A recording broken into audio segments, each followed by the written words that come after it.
할렐루야. 오늘 함께 묵상할 말씀은 에스겔 29장 1절부터 7절까지 말씀입니다. 우리 다 같이 함께 말씀을 보시겠습니다. 열째의 열째 달 열두째 날에 여호와의 말씀이 내게 임하여 이르시되, 인자야, 너는 애굽의 바로 왕과 온 애굽으로 얼굴을 향하고 예언하라. 너는 말하여 이르기를, 주 여호와께서 이같이 말씀하시되, 애굽의 바로 왕이여, 내가 너를 대적하노라. 너는 자기의 강들 가운데에 누운 큰 악어라. 스스로 이르기를, 나의 이 강은 내 것이라, 내가 나를 위하여 만들었다 하는도다. 내가 갈고리로 네 아가미를 꿰고 너의 강의 고기가 네 비늘에 붙게 하고 네 비늘에 붙은 강의 모든 고기와 함께 너를 너희 강들 가운데서 끌어내고 너와 너의 강의 모든 고기를 들에 던지리니, 네가 지면에 떨어지고 다시는 거두거나 모으지 못할 것은 내가 너를 들짐승과 공중의 새의 먹이로 주었음이라. 애굽의 모든 주민이 내가 여호와인 줄을 알리라. 애굽은 본래 이스라엘 족속에게 갈대 지팡이라. 그들이 너를 손으로 잡은즉 네가 구부러져서 그들의 모든 어깨를 찢었고, 그들이 너를 의지한즉 네가 부러져서 그들의 모든 허리가 흔들리게 하였느니라. 아멘. 오늘 함께 은혜를 나눌 말씀의 제목은 갈대 지팡이입니다. 오늘 말씀을 통해 은혜가 있기를 주님의 이름으로 축복합니다. 오늘 말씀은요, 애굽의 심판에 관한 말씀인데, 사실 에스겔 29장부터 32장까지 4장에 걸쳐서 이 애굽의 심판에 관한 말씀을 주고 있습니다. 성경에 보면요, 이스라엘 다음으로 가장 많이 언급되는 나라가 바로 애굽입니다. 이 말은 하나님께서 이스라엘을 통한 구원의 역사와 이 애굽이 많은 관련이 있다라고 하는 거죠. 구약 성경의 모세오경 가운데 첫 번째 책은 바로 창세기입니다. 그 창세기는 그 주제는 모든 것의 시작이죠. 바로 모든 만물이 어떻게 시작되었고, 인간이 어떻게 만들어졌고, 또 죄가 어떻게 시작되었는지를 말씀해 주시고, 또한 이 한 사람으로부터 시작하여 이제 가정을 이루고, 또 이 가정이 이제 가문을 이루고, 이 가문이 이제 민족을 이루는 그런 역사가 이제 족장들을 통하여 기록되어 있는데, 출애굽기 1장부터 보면 이 한 가문을 넘어서 한 민족, 즉 이스라엘 백성들의 출애굽을 통한 하나님의 구원의 역사가 기록되어 있는 것을 보게 돼요. 우리는 이스라엘 백성들이요, 430년간의 오랜 시간 동안 고통스러운 노예 생활을 하고 있을 때에 하나님은 10가지의 재앙을 애굽에 내리셔서 그들을 구원해 내셨죠. 그렇기 때문에 이스라엘 백성들은 다시는 애굽과 상종하지 않을 만큼 그들을 경멸히 여겼던 나라, 바로 애굽인데, 이 성경의 기록에 보면 이스라엘 역사 속에 늘 애굽이 등장하는 것을 보게 됩니다. 뿐만 아니라 솔로몬 때에는요, 애굽의 바로 왕의 딸과 결혼하여 동맹을 맺기도 합니다. 그리고 솔로몬이 죽은 뒤에는 나라가 견고하고 또 세력이 강해지자 그의 아들 르호보암이 하나님의 말씀인 율법을 버리게 됩니다. 그 결과 하나님의 진노하심으로 애굽의 군대를 통하여 유다 성읍을 빼앗기고 예루살렘의 솔로몬 성전 그 안에 있었던 귀중품들을 모두 빼앗기게 하셨어요. 그런데 예레미야 시대에 바벨론의 힘이 커지자 다시 이스라엘 백성들은 애굽과 손을 잡고 바벨론을 대항하려고 했던 그런 기록이 있습니다. 사랑하는 성도 여러분, 왜 이렇게 이스라엘 백성들은 참으로 어리석게도 자신들의 고통스러운 노예의 역사를 가지고 있으면서도, 그리고 배신의 배신을 당하였으면서도 왜 틈만 나면 애굽과 손을 잡고 애굽을 의지했을까요? 사실 애굽은 세계에서 가장 긴 6,800km의 나일강을 중심으로 형성된 나라이기 때문에 고대 문명의 발상지 중 하나가 되었고, 또 땅이 워낙 비옥하다 보니까 1년에 육모작을 할 정도로 아주 풍성한 엄청난 곡물을 이렇게 수확하여 백성들을 얼마든지 먹일 수 있는 그런 나라였다라는 거예요. 뿐만 아니라 이 애굽의 주변의 국가들의 주요 식량원이 이 애굽에 있었기 때문에 이 주변국들이 이 애굽을 의지할 수밖에 없었다라는 거예요. 뿐만 아니라 정치적으로도 종교와 결합한 신권 정치로 왕권이 아주 강력했습니다. 또한 군사력이라든지 또 과학이라든지 학문이 발달한 나라였기 때문에 약 5,000년 동안의 강대국으로서의 그런 역사를 자랑하고 있는 그런 나라가 바로 애굽이다라는 거예요. 그런데 문제는 그들이 나일강으로 인해서 복을 받은 것처럼 이렇게 볼 수도 있지만, 반대로 그들은 그렇기 때문에 더더욱 자연을 기댈 수밖에 없었다라는 거예요.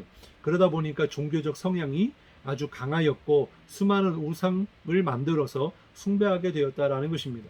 그래서 성경에서는요, 애굽을 가리켜서 하나님을 믿지 않는 우상의 나라, 대표적인 나라라고 볼 수가 있다라는 거예요.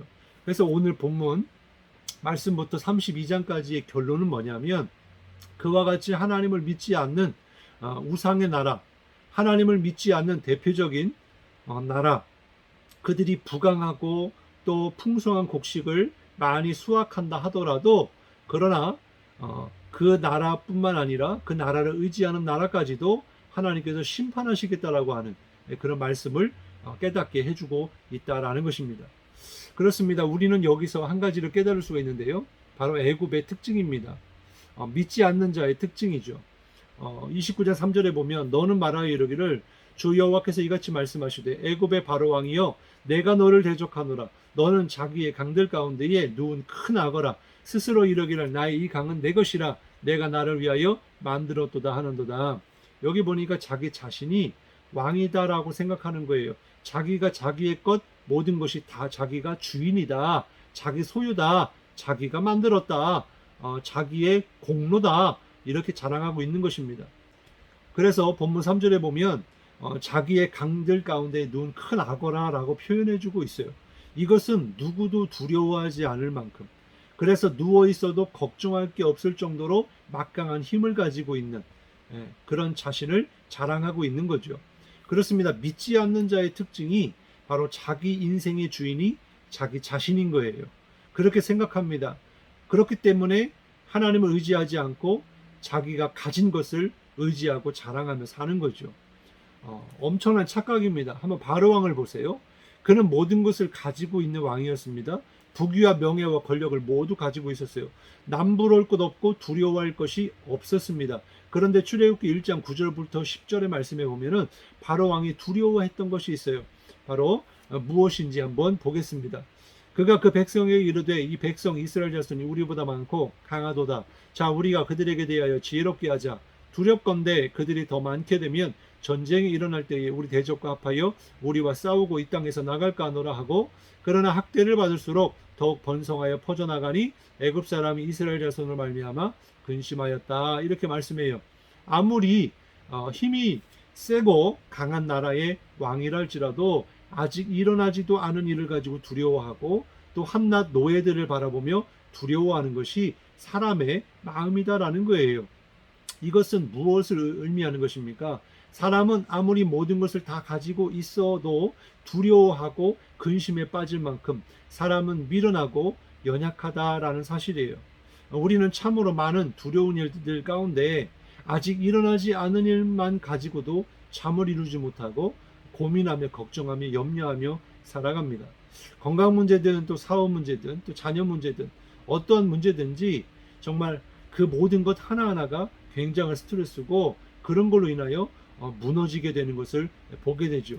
그렇기 때문에 우리는요, 그러한 사람을 의지하거나 세상의 물질을 의지하지 말고 하나님만을 의지해야 된다라는 거예요. 그러나 만일 애굽과 같이 주님을 의지하지 않고 자기 자신을 의지하고 우상을 의지하면 주님께서 이렇게 말씀합니다. 3절 말씀, 애굽의 바로 왕이여 내가 너를 대적하노라. 우리가 하나님의 편에 서지 않으면 하나님이 우리의 대적이 되신다, 우리의 원수가 되신다라는 거예요. 그리하면 그 주님을 누가 능히 당해낼 것이며 그 하나님의 심판 앞에서 어떻게 피할 수가, 감당할 수가 있겠냐라는 거죠. 주님이 대적하시면 어떤 일이 일어날까요? 에스겔 29장 1절부터 7절까지 보면요, 애굽 왕을 끌어내어서 공중의 새의 먹이가 되게 하시겠다, 왕을 그토록 의지했던 백성들이 실망하며 흔들리게 하시겠다라고 말씀합니다. 두 번째는요, 8절부터 16절까지인데 애굽의 땅을 사막과 황무지가 되게 하신다 그랬어요. 그들이 의지했던 나일강, 그런 이젠 더 이상 비옥한 땅도 아니고 생명의 땅도 아니고 풍성한 땅도 아니고 바로 사막과 황무지가 되게 하시겠다. 그리고 17절부터 21절까지 보면 바벨론의 군대가 애굽을 칠 것이다 라고 말씀하고요, 또 30장 6절부터 9절에 보면 애굽의 동맹국들도 결국에 멸망을 당하게 될 것이다. 이렇게 말씀하고 있어요. 정리하면 무엇입니까? 주님을 믿지 않고 주님을 의지하지 않으면 내가 자랑하고 내가 의지했던 모든 것들이 무너지고 결국에는 에스겔 31장 16절의 말씀처럼 내가 그를 구덩이에 내려가는 자와 함께 스올에 떨어뜨리던 때에, 또 18절에 이들은 바로와 그의 모든 군대니라. 여기 스올에 떨어진다는 것은 무엇을 말합니까? 음부, 지옥에 떨어지게 된다라고 하는 거예요. 그래서 오늘 말씀을 우리 마음에 잘 새겨야 합니다. 마지막으로 결론입니다. 16절 말씀에 보면 그들이 다시는 이스라엘 족속의 의지가 되지 못할 것이요 이스라엘 족속은 돌이켜 그들을 바라보지 아니하므로 그 죄악이 기억되지 아니하리니 내가 여호와인 줄을 그들이 알리라 하셨다 하라. 사랑하는 성도 여러분, 오늘 말씀을 우리가 마음에 새기면서 정말 돌이켜서 더 이상 세상을 의지하지 말고 정말 물질을 의지하지 말고 사람의 힘을 의지하지 말고 오직 주님만을 의지함으로 정말 주님이 주시는 은혜와 평강을 누리며 살아가는 우리 모두가 되어지기를 주님의 이름으로 축복합니다. 기도하겠습니다. 하나님 감사합니다. 이 세상의 어떤 것도 내 눈에 보기에 커 보이고 대단해 보이고 풍성하고 나에게 힘이 되고 능력이 되는 것 같지만 본질은 하나님만이 우리의 힘이시고 능력인 줄 믿습니다. 하나님, 오늘 애굽을 통하여 정말 하나님을 믿지 않는 자의 결국이 어떠한지, 하나님을 믿지 않는 그런 나라가 마지막에는 어떻게 되는지 말씀을 통해 깨닫게 하셨사오니 정말 주님만 의지하게 하시고 더 이상 우리의 눈을 세상에 두지 아니하고 물질에 향하지 아니하고 오직 주님을 향하여 바라보게 하시고 주님만 의지하게 하시고 주님과 동행하는 그런 삶이 되게 도와 주시옵소서. 감사드리며 예수님의 이름으로 간절히 기도드리옵나이다. 아멘.